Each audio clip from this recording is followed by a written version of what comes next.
see the way they hate. And I know better than to listen to the people who are calling us slaves. I can feel the sunlight shining in. Well, good morning, everyone. My name's Brian, and today is Friday, June 7th, 2024, and this is episode 715 of the Lost Project podcast, and it's titled Rolling Logs. I'll be chatting about some redneck rigging from yesterday, Fascists on Nostr, some TikityTok videos that I got down the rabbit hole on, and a little bit more. But first, let's head into the live chat, see who's hanging out in the coffee crew, grab a cup, and hang out for about an hour. Good morning, good morning, good morning. How is everyone today? Let me see. We got Real Wilder Life in early. Good morning. My stepfather has the log roller thing, like in the photo for his sawmill. They scare the bejesus out of me. Yeah, I wasn't using one of those. I mean, if I had one of those, it would have been phenomenal, but I didn't. I was just looking for some stock photo for the thumbnail for sure. Pippin Eyes, good morning. Happy Friday, humans. Pickle Pete's here. Good morning, Pickle Pete. Missing yesterday and here today. He said he needed a day off yesterday. Glad you're back. Good morning, Canadian Farmstead. Cheese It ad. Canadian Farmstead got a Cheese It ad, as in CHEEZ-IT ad. I might have to star that one. Might need it a little later. Rewild Their Life ad was a vintage online store. That's not bad. Morning Mike's Homestead. Hunter over on Twitch, not grabbing any ads, that's for sure. And it doesn't look like Jim's back over on Nostr yet this morning, but oh, there he is on the vertical feed. Good morning, Jim, and Grow Nostr. Hopefully everything is going good with Jim. It's Friday, guys. It's Friday. I'm glad it's Friday. Corey kept me up all night last night. Oh, wait. It's my fault. Hi. Good morning, K-Bong. Let me talk about what's in the cup first, and then I'll get back to how we ended up staying up all night.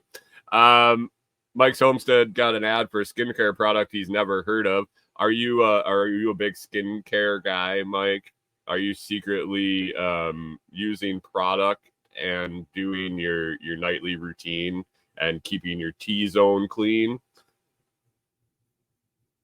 Canadian Farmstead's wondering if she shook me all night long. No. Anyway, like Guatemalan in the cup today, it is a very, very, very, very, very, very good blend in the cup. I guess not blend. It's a single bean light roast, and it's fantastic. It's doing me well this morning. I wanted to mention, so we've talked a lot over the course of the podcast about air roasted coffee and excuse me, air roasted coffee and the low acid content. When you air roast it and don't burn the outside and char the outside of the beans, the acid content in the beans is so much less in the coffee when you brew it. You're not basically brewing charcoal into your pot. I woke up this morning and we got Charlie's pizza last night. He was in town and I might have overindulged quite a bit and woke up with a little acid bubbly chest, heartburn, a little like, oh man. Man, back in the day when I was drinking that workplace Folgers in the pot, if I had heartburn from a hangover or something, drinking the night before, the last thing I wanted to do was pick up that coffee and drink it because it just burned so much more. I'm sitting here sipping on my light Guatemalan, and it is actually combating the heartburn. Well, it could be that the heartburn was just the fleeting moment, but I will guarantee you it's not adding on. It's not adding on to that acid reflux. So it's great. It's great. So if you got high acid, if you have a lot of mornings where you're not feeling the best and you still want to drink a good cup of coffee, grab some air roasted coffee, micro batch air roasted coffee from Food Forest Farms. Head over to foodforestfarms.com, grab a lots 10 LOTS 10 at checkout. If you haven't used it before, that'll get you 10. That will get you 10% off the already low prices, free shipping, super customer service, and man, you use that code and Brian will take care of you because he knows it comes from this show, and he is a big part of the show. So appreciate that. Lots 10. If you've already used Lots 10, you could use Lots 5 for 5% off all the time, every time, forever and ever and ever. Check it out, foodforestfarms.com. Pickle Pete says, if you cold brew, also lower acid, 24-hour soak. Gotcha. Pickle Pete says the sauce will do that to you. Yeah, yeah. Don't do that anymore. The drinking, man, acid burps in the morning. Then you go in and you got some like Folgers that's been sitting there for about 15 hours and from the night shift, and you pick it up and you drink it and you could like breathe fire across the room. So Canadian Farm says, wondering if a snail got loose. Nope. It's actually all my fault. I will cop to that. Pip says, I'm just finishing up my pot of GSD. Fantastic. That is fantastic. K-Bonk's drinking the light Guatemalan also, and he is impressed.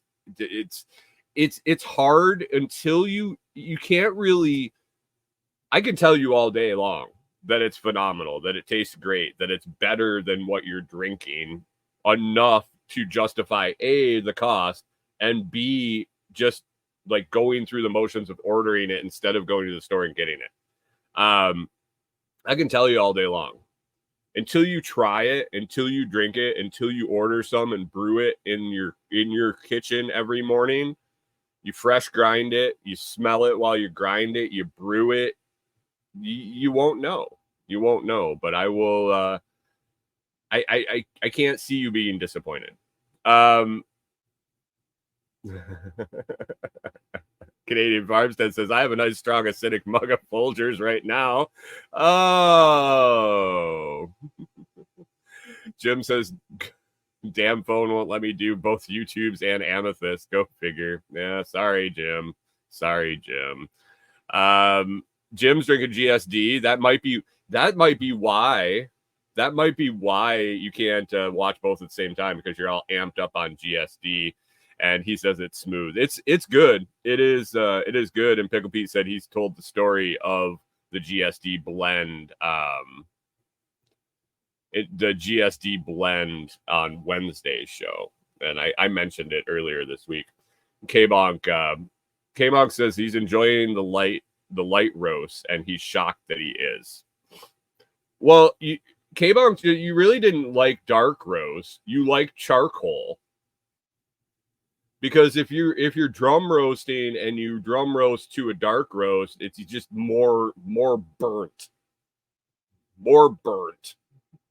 When Brian and I first discussed air roasting, I had come from the drum roasting world, but even the premium drum roasted, the Caribou coffee that I talked about, their coffee that they did in their warehouse, even when they were tiny and small, was drum roasted.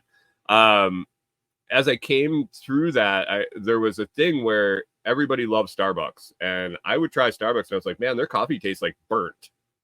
I don't know what it is. It's too dark for me. I always thought it was too dark. Oh, it's too dark. It's burnt. I realized that I like the light roasts from Caribou, especially the La Manita, the Peaberry. I like the super light roast because it was less burnt. That's it.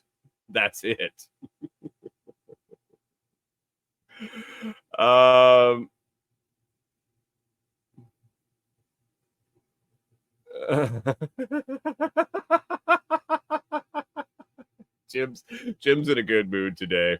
Reweiler Life says Starbucks is nasty. Yeah, it is. Give Food Forest Farms a try, guys, if you haven't. foodforestfarms.com. Brian will take care of you.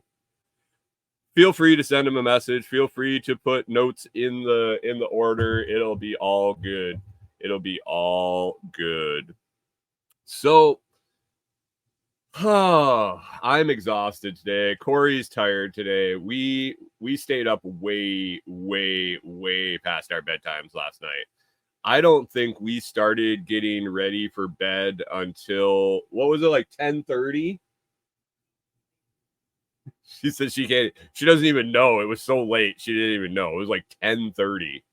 When we get to the double digit numbers at night before we're starting to get ready for bed, it's not good. It's definitely not good. So last night I told you guys, Jim says inappropriate comments are brought to you by foodforestfarms.com. So I told you guys earlier in the week, we kind of wrapped up watching Schitt's Creek on Amazon, and we so we found a new show. We watched a couple movies and we were dicking around. We found another show. I shouldn't say a new show, it's an old show. But we started watching Chicago Fire. It was a show I watched way back when it was actually on every night, and or on once a week, I guess. And Corey, it was too late for her to watch even then because it was on at like 9 o'clock at night or something, and she was in bed. But I had this weird schedule where I was able to watch it at night. And so I have kind of an idea how it goes and this and that, but I didn't watch the whole series. I only watched like the first season or something live. And so we're progressing through it now, and I recall a lot of the storylines, but I think we've gotten to a point where I had stopped watching. And so last night we watched like 2 episodes. I think this is 2, maybe 3, depending on the night, episodes. Before we go to bed, we kind of hang out. We have that on. Sometimes we're talking, sometimes we're paying attention to that or whatever. And so we're watching that. We had Charlie's Pizza. It was good. We're watching it, and there was the episode came to an end, and there was like a huge explosion in a building, and that was the end of the episode. And I was like, I can't go to bed. I can't go to bed. Like, I know the next episode is right there. All you have to do is hit go. Just play the next one. I can't go to bed with that cliffhanger. I said, we don't live in the days where you had to wait a whole week to find out what happened. Just hit go. I'll stay up another hour. And she looked at me. She just shakes her head. She goes, you know, that was the end of the season, right?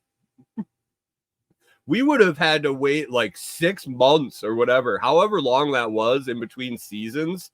We would have had to wait 6 months to watch the next episode.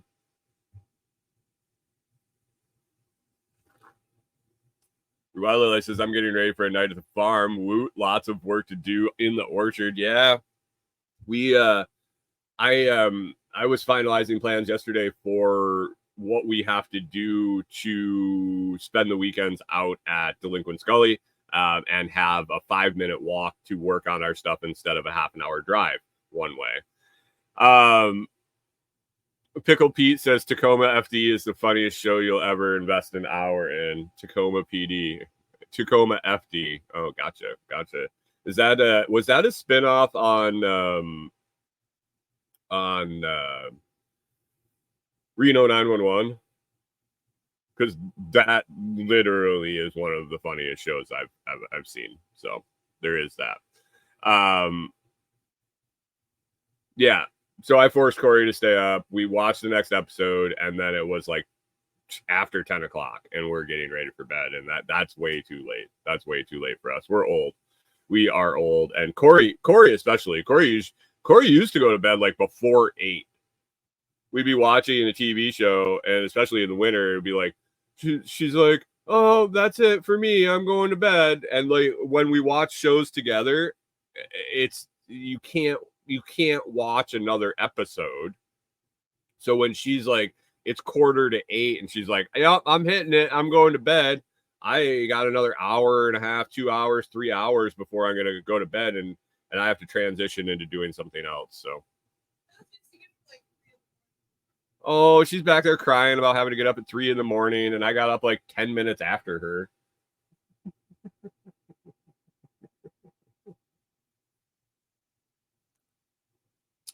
Jim says the cliffhanger was a way to get moviegoers to come back and buy popcorn and candy. Wait, what? Was that like before the intermission or something? I don't know. Jim's in his own little world this morning. Pickle P says Tacoma FD is like Reno 911 but funnier. There is nothing funnier than New Boot goofing. Sorry.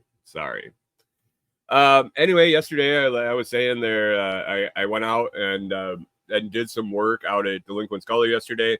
One of the things was Canadian Farmstead. Canadian Farmstead said, Jim's old, they had to change the reels on the machine. I forgot about that.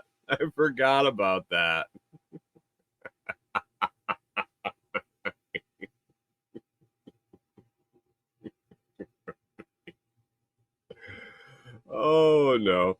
Anyway, we were out, I was out working. Excuse me. I kind of did a walkthrough on the cabin. I know Tim was out there for like 50 days or whatever, but we got a little different situation with the dogs, and now in summer with a little bit of heat. And so I had to go kind of walk through. We have portable air conditioner we picked up, but I need to do a little bit of shoring up of the cabin, not shoring up, but blocking some airways and things for the air conditioner, so we're just not blowing the cold air right out. Kind of walk through the motions of being there, seeing what we needed to pick up as far as like a camping shower, hanging camping shower, since we're going to be working, sweating. We don't want to spend the whole weekend disgusting. And then kind of just, like walking through the motions of being there, making lists and really don't want to get, I mean, we're only 20 minutes from home, so it's not like we can't go get something, but it's what I just want to make it go smooth. And so I got that done, and then I walked up and it was time to work on the shed project. My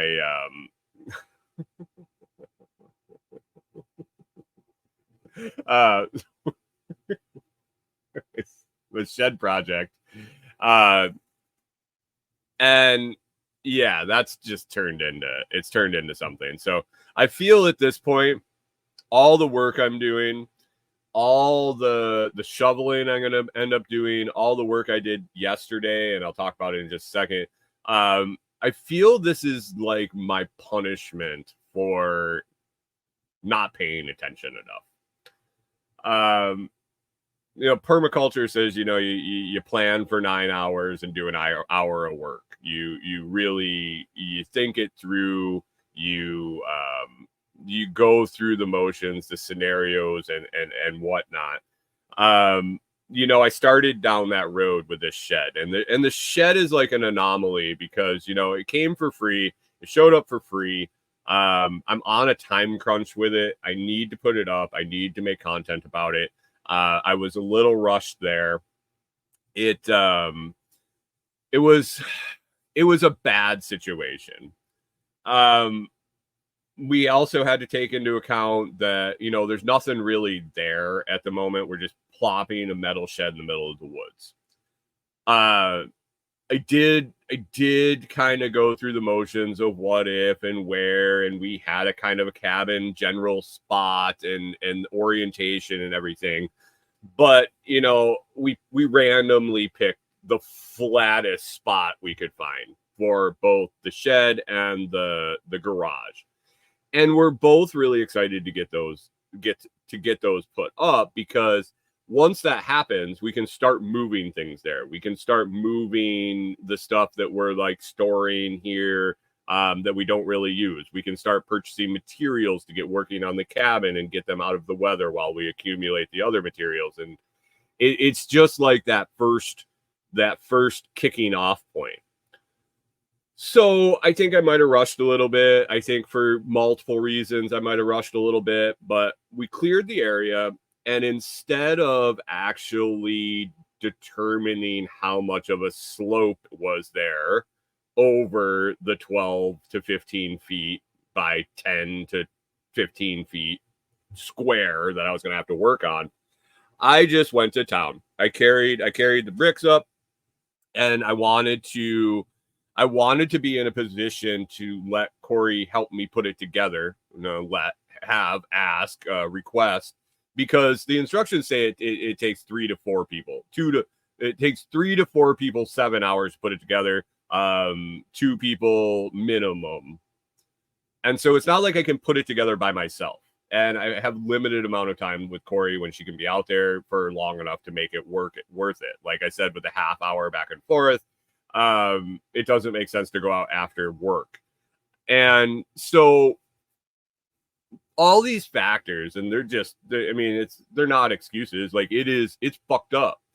It's not right what I did. Like I made mistakes for sure. No excuses change that. Like I own that.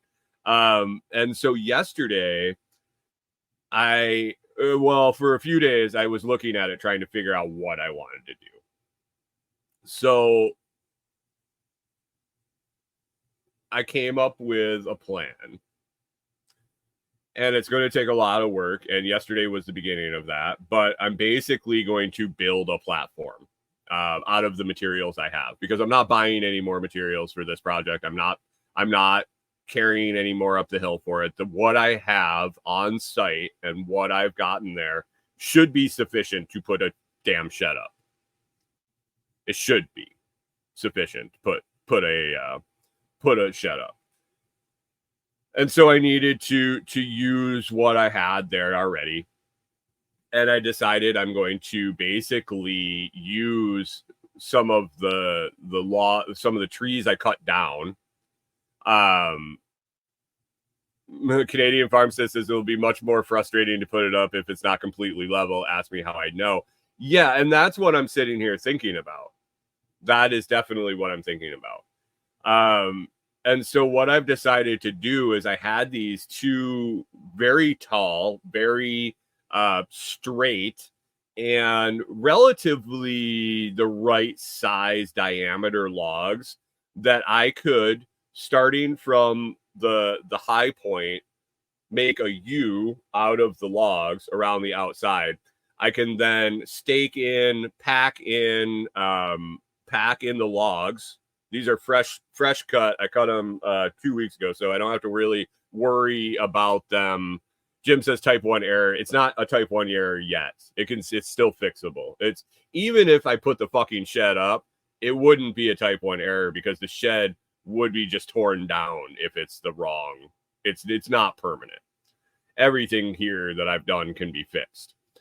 But the plan I came up with to make it level, instead of digging down, I'm going to just make basically like a raised bed is what I'm thinking. I'm going to make a raised bed. I'm going to compact everything in. It just gives me something. It gives me something to pack against.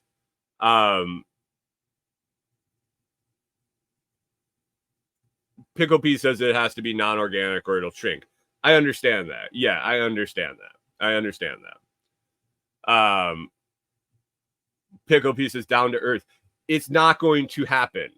That is the problem.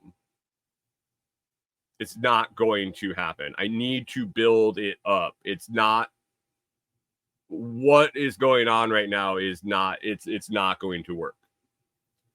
So I'm basically making a raised bed and using the clay in the soil will pack in. I've observed the soil and what we have. It's not worth like you guys aren't you like I understand what you're trying to talk about, Brian. I do. I really do. I get it. It's a free fucking shed, and I'm done fucking around with it.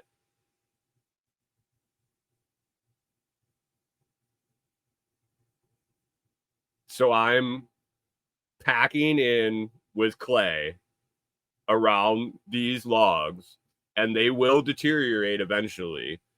But as that compacts in there and as I tamp it in and as it's getting filled in, then I'm going to use the concrete to make the foundation. But building the berms on themselves was not going to happen. Canadian Pharmacist says, don't look, a gift shed. So it's the thing. Like, it is going to be just a nightmare to put together to begin with. Jim says more of a terrace. Well, it is. It is. Because I was not smart enough, observant enough, whatever the word is, to actually get the gradient and realize that I was dropping over a foot in the 12 feet, in the 13 foot that I was trying to level out. And I also was just in a hurry when I was removing sod and starting to, hey, good morning, Digger. How we doing? When I was starting to lay sod and all of that shit, pull out the sod. I didn't think about the fact that I should have been shoveling in from the outside and not excavating out to the edges. So yeah, it's just been it's been bad decisions, and basically one bad decision. And it's okay. It's all okay. Like, the work is what it is. Like, I was able to move these logs yesterday. They were pretty big. It gave me an opportunity to use my brain, to use my back, to use whatever. But I chunked up these trees into. I didn't want to try to dick around with placing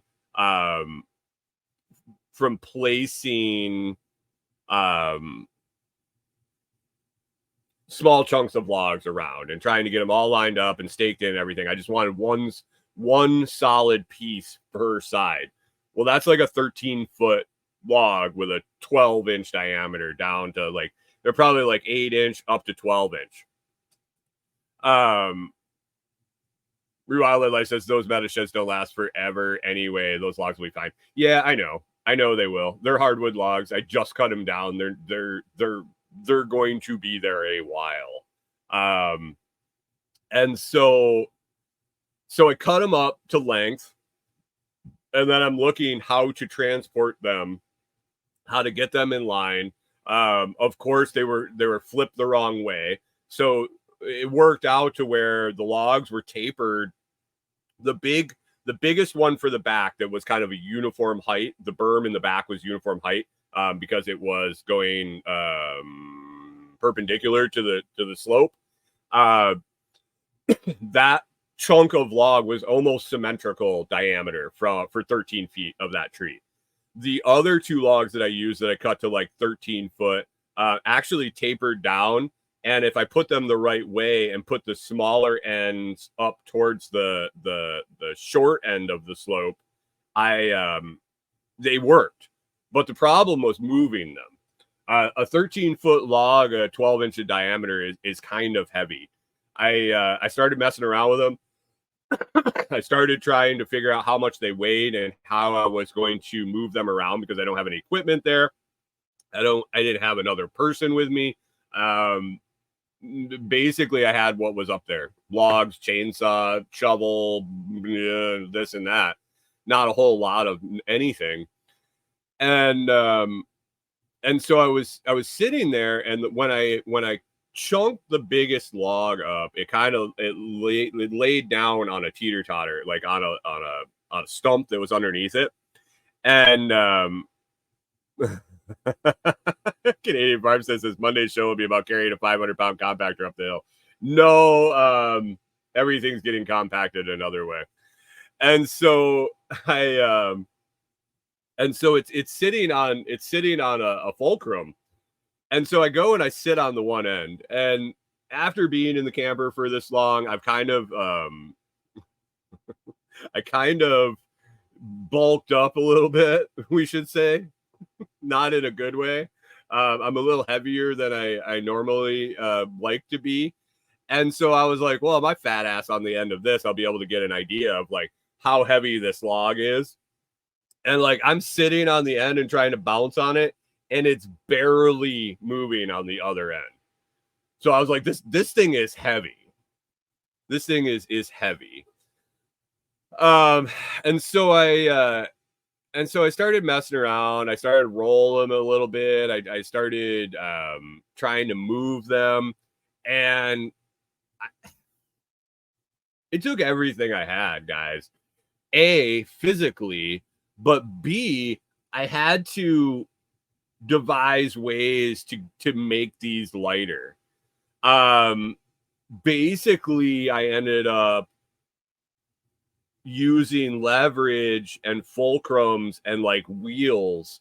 I ended up cutting little chunks of tree, probably 18 inches long and the same diameter of the tree, and was able to like leverage up the log and get these under and like roll them along. And then when I got to a certain point where I was near the berm, I would like lay it on the berm and turn it and then roll it again. And it was unreal. Canadian Farm says that fresh cut lumber is so heavy. And the fact that it fucking rained for 2 weeks before I cut the thing down. The day I cut it down, I was like, man, that seemed super wet. Like when it fell, it was more, when you cut down dead tree, it's like it cracks. This was like it fell and it was like thud. Like it was just solid and saturated.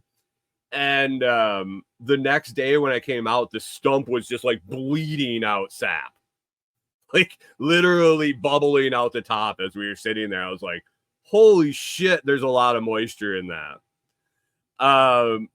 So yeah, I humped 3 of those babies around. I ended up getting them set in place.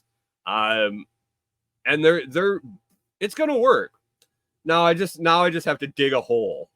Like literally now what I need is material. And I have a lot of it. I got a lot. It's just a matter of digging it and just filling it in. So that Jim says dead is donk, where wet is more of a thunk. Yeah. So I wrestled those some bitches around, and they that worked great.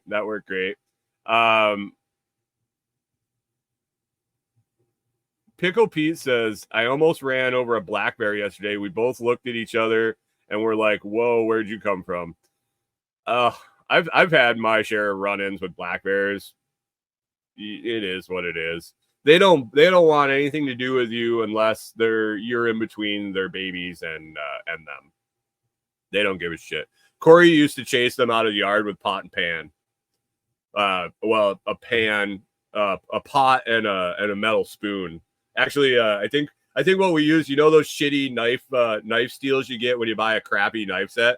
She used to actually use one of those and a pot, and she'd go running out in the yard, banging it, yelling at them, and they just run away.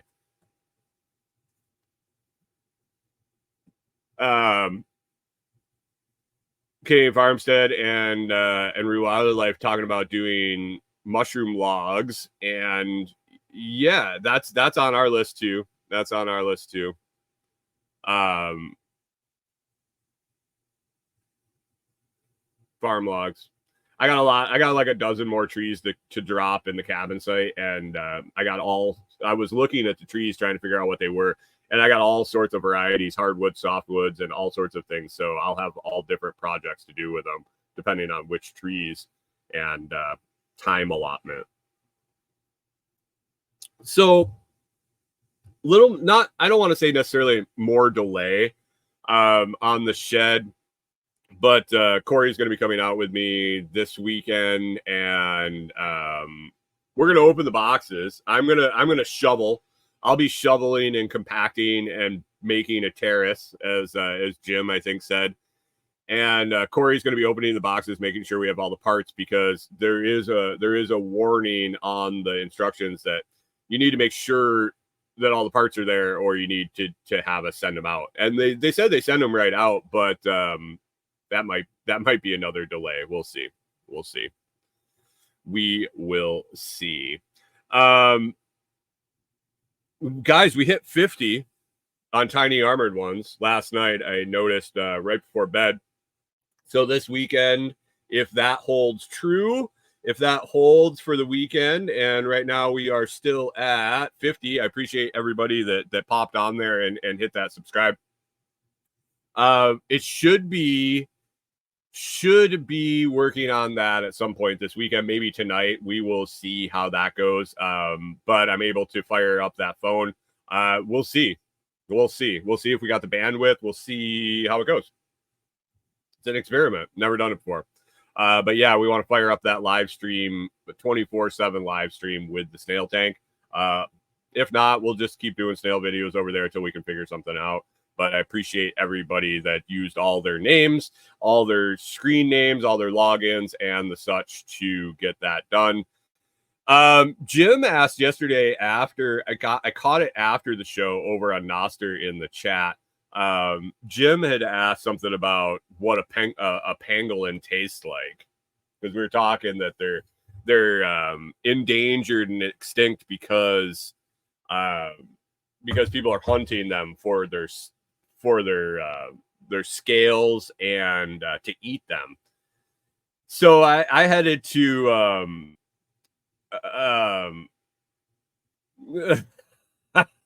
Canadian Farmstead says Monday morning, I'll be saying I was going to set up the live stream, but there was another fire in the Chicago fire. Corey will shut me down on that one. So Jim was wondering what pangolin tastes like, and I haven't eaten it. I am saying I haven't eaten an endangered species. I imagine if I got to taste it, I would be able to compare it to bald eagle. But I haven't had any of that either. So I went to the internet, and why not use AI? Why not use ChatGPT? I used ChatGPT. I used a couple of other AIs, and they don't really like telling you what an endangered species tastes like. They fought me. They fought me hard, and the best I could get was it's pretty gamey and it has a strong wild animal taste.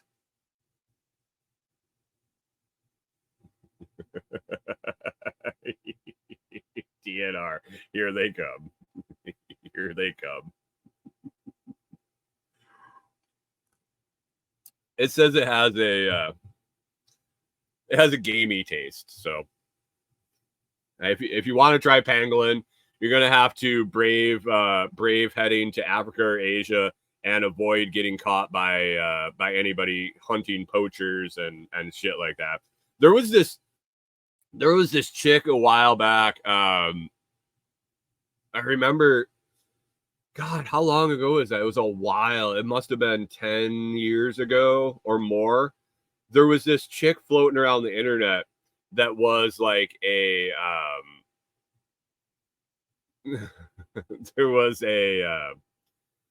she was like ex-military. She wasn't from the US. She was from I think she might have been Israeli, but she had devoted her life to hunting poachers, and she was like the most badass, kitted out, tactical girl you'd ever see. all sorts of yeah. Yeah. If I was a poacher and she was coming after me, I don't know. I don't know. Jim says, yes, what does it taste like? Is my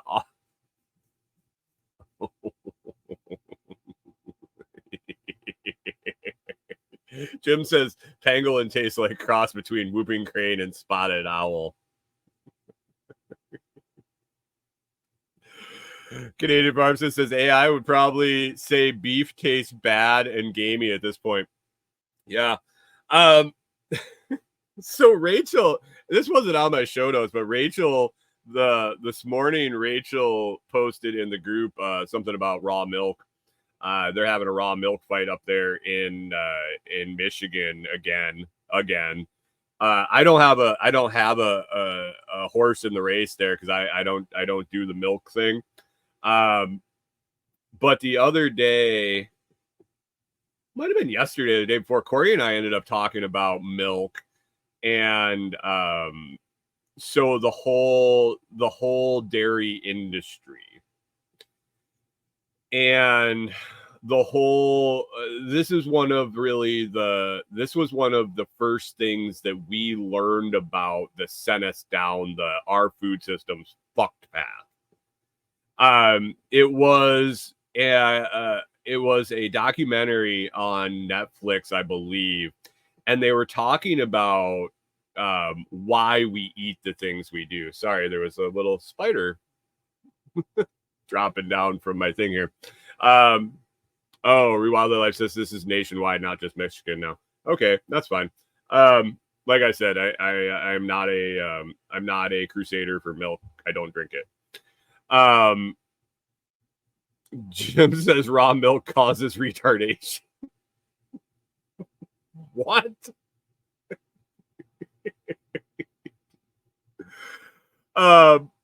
But the documentary, and it was one of the first eye openers. Like, they would really do this. It was about milk, and it was about the fact that they went down. So the catalyst, it was something else, but the catalyst going into it was we started talking low fat. We got fat's making us overweight and blah blah blah. We have to do low fat, skim milk. And there was a whole big skim milk push. And so they were pulling all the fat out of the milk, out of the whole milk, and selling and stocking the shelves with skim milk. The dairy industry said, what are we supposed to do with all of the fat we're taking out of the milk?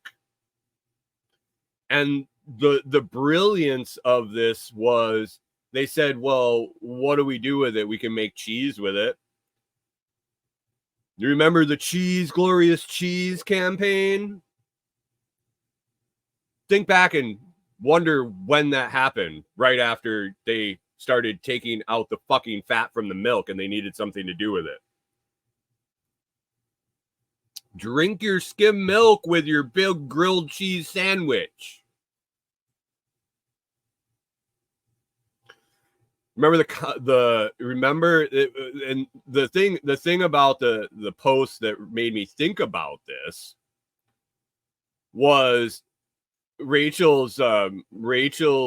It wasn't a meme, it was a info sheet, I guess.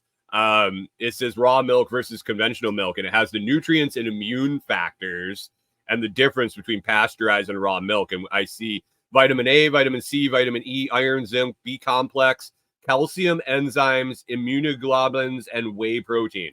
So those are the things listed. Those are the things listed on this info sheet. What is the thing that they've been telling us that we need from milk for years and years and years and years and years? And you got to drink your milk for your vitamin D.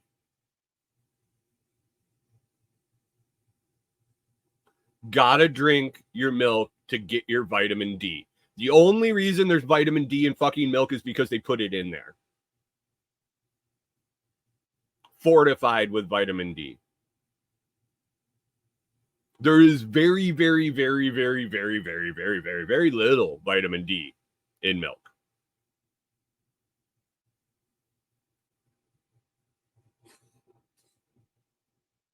So Jim's having a good morning. He's gonna go hang out in the yard with the deer. So yeah. Go look up the skim milk cheese, the whole skim milk cheese dairy industry. See what kind of roads that sends you down and makes you realize how fucked our food industry is. And then when you get done thinking about that, then equate all the bullshit that they pushed on us along with the cures. The cures.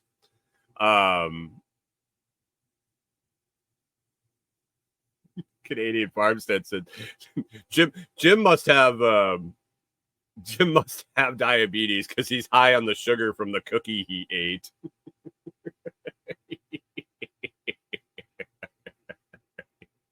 He's getting out the pressure washer. He's gonna pressure wash the shit out of the house after drinking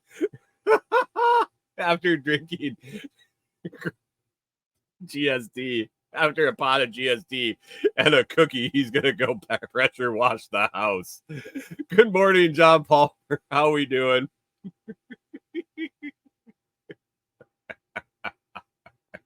No.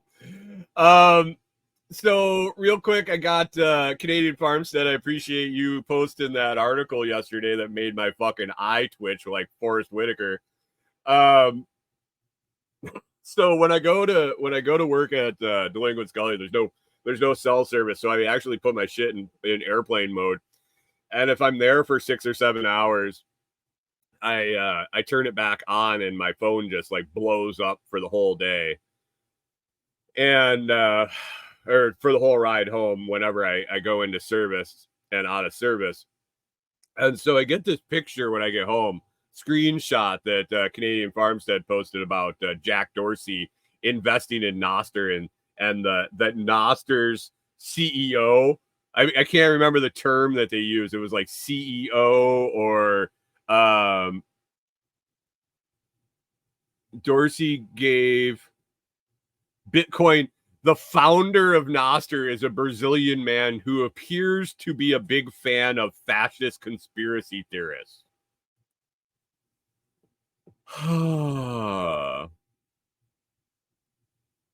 And so it was just a screenshot of the highlights of the article, and I said, hey, do you have a link to that article, because I would really love to read it. Now, anybody that's on Nostr, anybody that's looked into it a little bit, knows that Jack Dorsey is heavily involved. He's there. He frequents it. He doesn't like fucking Twitter anymore, which he founded. He's more into the decentralized, the censorship free. He's active on the platform. He donates a lot of money to the developers, to everything. So this isn't like shocking news that he donated to this project. Like it's easy to find out the amounts, the millions and millions of dollars he's donated. So this chica from California Yahoo Finance, I believe, is let's see, CA, is that Canadian or Californian? ca.finance.yahoo.com. And Yahoo Finance is still a thing, is weird. But this Catherine Long chick, she headlines her Business Insider article about Jack Dorsey and Nostr. It says Jack Dorsey gave $10 million to an anonymous founder with a deep devotion to a fascist guru. Now, guys, I'm going to read the definition of fascism from Merriam-Webster website. Now, this is an internet version, so this could definitely be adjusted.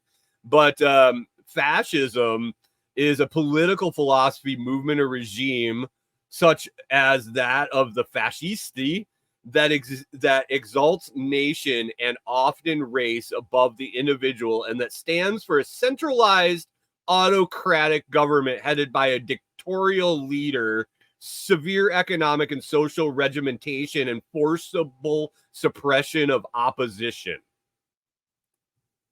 I think we all know what fascism is. And she's going on and on and on and on and on and on and on and on and on and on. And the guy that she's talking about, I interact with him quite a bit on Nostr. Does that make me a fascist?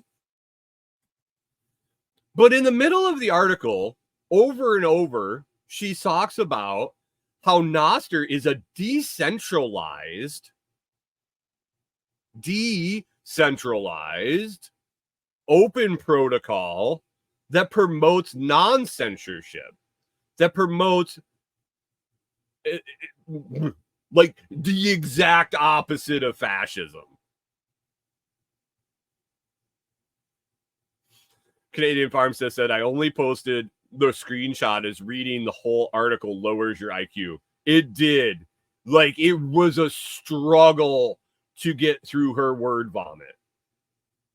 She literally despises Jack Dorsey because he left her favorite Twitter or X or whatever she's doing.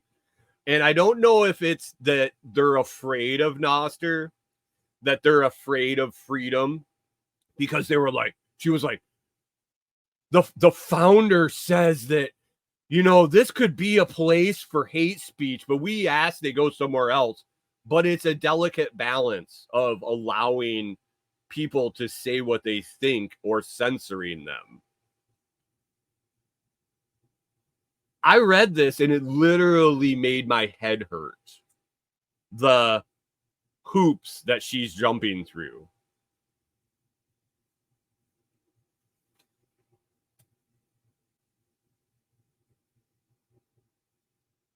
Pickle P says, allegedly, X said okay to porn on its site as of a few days ago.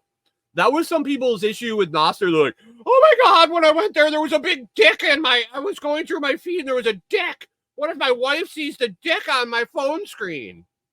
What if there was tits? There was a naked person on my screen. Are you a fucking adult?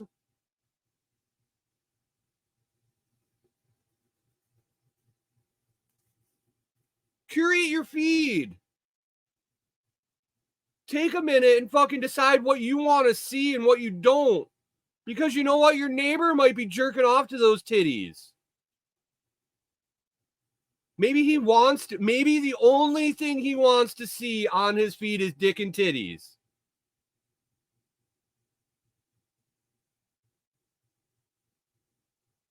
Pickle P says, I still have never run into a random raw penis on the web. I have. I've run into raw penis on Nostr scrolling along. Boom, there's some dude just hanging out in front of a mirror, Johnson hanging out. And I was like, meh, that's nice. Blocked. I don't need to see his dick. But he has every right to put it up there. And I have every right to block him. Did it like hurt my eyes or hurt my soul or make me gay or whatever because I was scrolling by and there was some dude's dick in a mirror? Whatever. Fucking get over yourself. Take responsibility for yourself. But guess what? You can post whatever you want there too. You can post pictures of your puppies. You can post your manifesto. You can post about fascism. You can be a Nazi. You can be gay. You can be straight. You can be whatever you want. And no one's going to say this violates our terms of service. No one's going to say your post has been removed because somebody bitched about it. You know what everybody fucking says on Facebook? I can't believe my post was taken down. Then stop using the fucking platform. It's not new. It's just gotten worse. Canadian's Farm says you really remember the specifics out of the picture. Well, I had to stop and observe and try to figure out if it was mirrored or not. Like, did he flip the mirror on his phone? It wasn't that nice of a penis.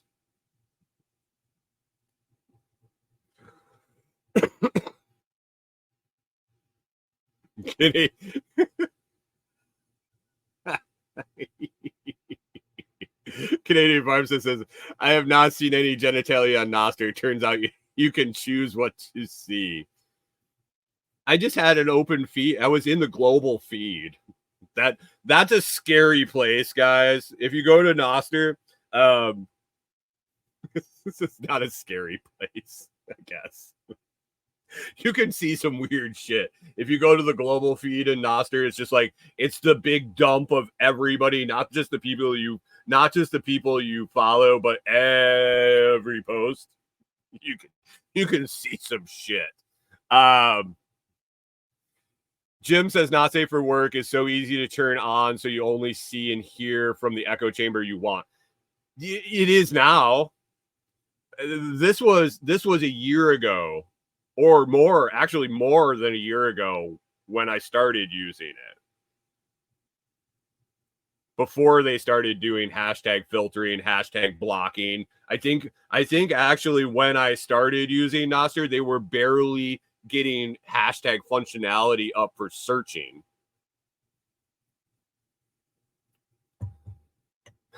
John Palmer says, I'm looking at a penis on YouTube.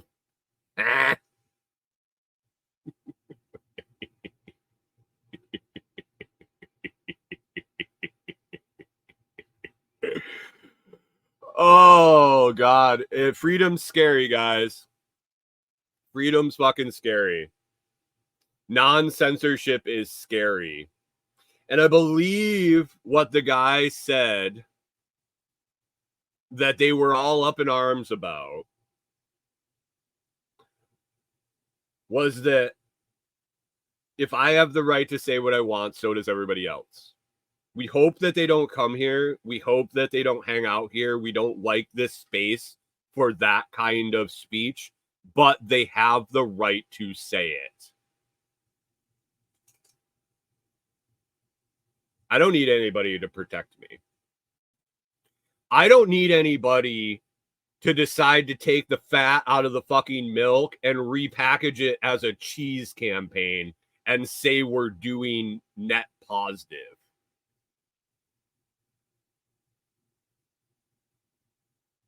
I don't need after the fact, and if I voted, this would be relevant, but I don't need after the fact Mark Zuckerberg to come out and say, oh yeah, we definitely influenced the election. We fed everything to people that we knew that would either make them angry or get them to vote our way. We suppressed information and da for elections or COVID or pokey jabs or whatever the fuck you want to talk about, that they just curate what you get to know.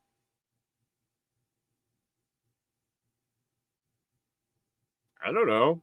Is that a good idea to you? Just so you don't have to see a big steaming pile of cock when you scroll through your feed, and then you just turn it off. I don't want to see any more steamy cock.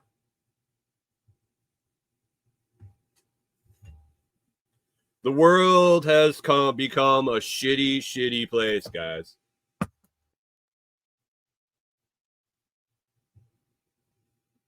What are you going to do about it? Live your life. Get out in the woods. Get out in the woods. Oh, if you still want to use Nostr, I got a sign up video over on YouTube. It'll get you going real quick and easy. You can go see a big pile of steaming cock, maybe some titties too. It's not the only thing on there. And like Jim says, it's super easy to turn off now. That the platform or the protocol, the Nostr protocol is evolving so fast. I was just reading an article that somebody wrote about all the They didn't realize, so they used Nostr, they went away, they came back, and they thought they were like, oh, I was just under the assumption it was just this like Twitter feed type of thing. And then they started exploring all the projects that people are working based on the Nostr protocol. And the fact that you can log into all of them all at once with one name, with one set of keys, your private key and your public key.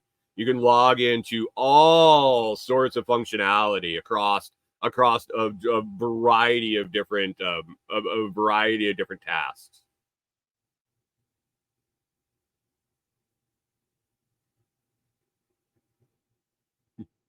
Hunter says we really need to turn this into one of those doodle vids where they draw the things you talk about.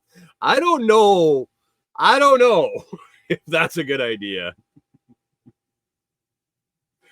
Canadian Farm says, I'm about to step out my front door and my world is a wonderful place. And that is fantastic. John Palmer says, I still haven't been able to sign back into Nostr. Start again.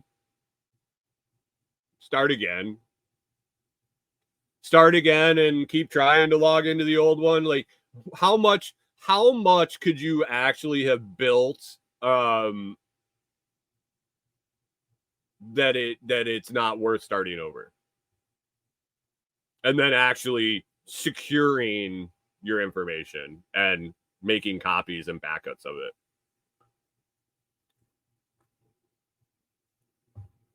I was going to talk about some TikityToks. I'll save that for next Friday. I have enough right now. I have the beginnings of definitely a TikityTok Friday episode next week. I'm going to keep those on the burner. I'll be adding more all week. And yeah, we'll do it. We'll do it next Friday. John Palmer says maybe social media isn't that important to me. It's more than social media.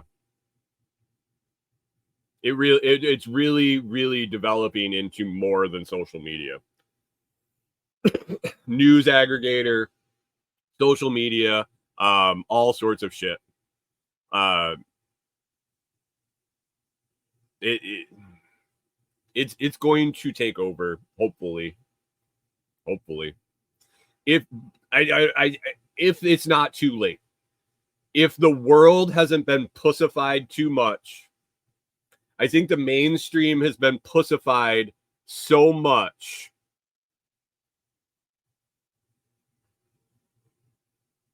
that it might be too late for something where people actually get to choose what they see. Chris Dixon says that's a great clip for everyone about social media. How much have you really built that you couldn't start over? I don't know. That is a good question. I struggle with that on a daily basis with the YouTube channel that I started 9 years ago. Put a lot of time, done a lot of things wrong, didn't build it right. It's just a conglomerate of a million different things. Will it ever be as big as I want it? Absolutely not. Will it ever grow like I want it? Probably not. Do I have am I holding on to it for probably the wrong reasons? Absolutely. Was it hard to start a new YouTube channel with 0 subscribers? Absolutely. Will it be better? I don't know.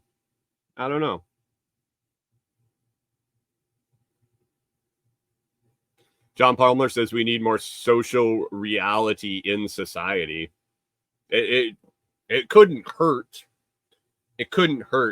The problem is right now we're on the precipice of AI being integrated in all its glory with believable video, text, stories, audio across the board.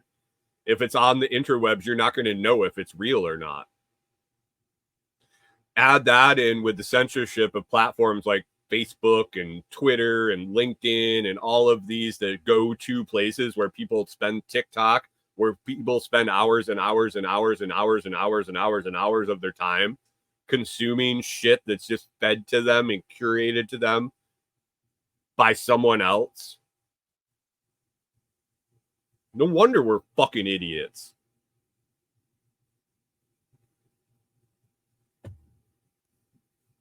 I gotta get out of here. I gotta get out of here. Pickle P says, how soon till an AI Brian wakes us up?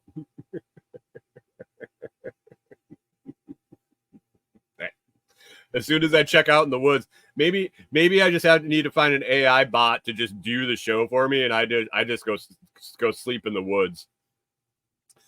Anyway, guys, it's Friday. We're gonna wrap up and we're gonna get out of here. Head into the weekend. Corey and I hopefully working on shed project this weekend. We'll see how that goes. I got to get that shit up and move along. I literally think this will be the worst and most difficult project of the whole cabin build. I really do. I don't know. It's turning into just a spiral. So we'll get it done. We'll get it done sooner or later. I will get working on that. I'll get working on the snail live feed as quickly as possible. We'll see how it goes with my iPhone 8 or whatever old phone I'm going to be using to set this thing up. Yeah, we'll see. It's going to be a good weekend. I hope everybody has an awesome weekend. Come hang out in the Telegram chat at t.me/LotsChat. T.me/LotsChat. It's where you can find us hanging out on the weekends when we don't have the live show going. I appreciate that. Check out Sydney. I didn't fucking update the show notes again. Man, it changes sometimes, and it didn't save this time. So I think that link might be wrong in the show notes. If you're looking, I'll try to update it on the audio if you're listening to that and retrofix the video feed. But Tiny Armored Ones on YouTube, you can click on that. Other than that, guys, I appreciate everybody listening. If you enjoyed the show, it's always free to hit that like, share, and subscribe. To return value for value, please consider joining one of the YouTube membership tiers, zapping it over on Nostr, or listening on any value for value platform like Podverse or Fountain.fm. You can visit thelotsproject.com to find out all sorts of stuff about me, find partner companies, discount codes, affiliate links, and the such, product reviews, show notes, this, that, and the other thing. Thelotsproject.com or comfreyroots.com, the new budding business of Comfrey Roots, where we're going to sell them. We have other products coming soon, but head on over to comfreyroots.com and use coupon code Share the Love for a BOGO buy one, get one, 2 separate package in the same box. It's not a box, but 2 separate packages. So you can hand one off to a friend, neighbor, church member, somebody at the grocery store, a random guy down on the street corner. Tell them to go gorilla plant those roots and get comfrey growing everywhere, because it's a fantastic plant. And I think we should be using it everywhere. Other than that, it's Friday. Have an awesome day. Have a great weekend. Make it count, get shit done, eat some cookies, have some coffee, whatever you got to do. Rock and roll. Have a good one. We'll talk to you on Monday morning.